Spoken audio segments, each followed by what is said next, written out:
എന്നാൽ പ്ലേഗ് അവസാനിച്ചിട്ടുണ്ടായിരുന്നില്ല.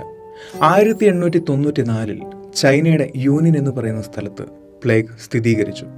ഏതാണ്ട് 2 മാസം കൊണ്ട് 2 ലക്ഷത്തോളം ആളുകളാണ് രോഗബാധിതരായി മരിച്ചത്. 1898 ഹോങ്കോങ്ങിൽ വെച്ച് എന്താണ് ഈ രോഗം, ഈ രോഗത്തിന് പിന്നിൽ ആരാണ് എന്നുള്ളത് കണ്ടുപിടിക്കപ്പെട്ടു. ഫ്രഞ്ച് ബാക്ടീരിയോളജിസ്റ്റ് ആയിട്ടുണ്ടായിരുന്ന അലക്സാണ്ട്രിയസിനും ജപ്പാനീസ് ബാക്ടീരിയോളജിസ്റ്റ് ആയിട്ടുണ്ടായിരുന്ന ഷിബോസാബറോ കിറ്റോസിറ്റോ എന്ന് പറയുന്ന 2 പേരും കൂടി പ്ലേഗ് എന്ന് പറയുന്ന ഈ ഒരു അസുഖത്തിന് പിന്നിലുള്ള കാരണക്കാരനെ കണ്ടുപിടിച്ചു. അവൻ്റെ പേര് യെർസിനിയ പെസ്റ്റിസ് എന്നായിരുന്നു. ഇതൊരു ബാക്ടീരിയയാണ്. ഈ ബാക്ടീരിയ മറ്റുള്ളവരുടെ ശരീരത്തിലേക്ക് കടക്കുമ്പോഴാണ് അവർ പ്ലേഗ് ബാധിതരായി മരിക്കുന്നത്. എന്നാൽ എങ്ങനെയാണ് ഈ ബാക്ടീരിയ മറ്റുള്ളവരിലേക്ക് പടർന്നത് എന്നതിനുത്തരം അപ്പോഴും ലഭിച്ചിട്ടുണ്ടായിരുന്നില്ല.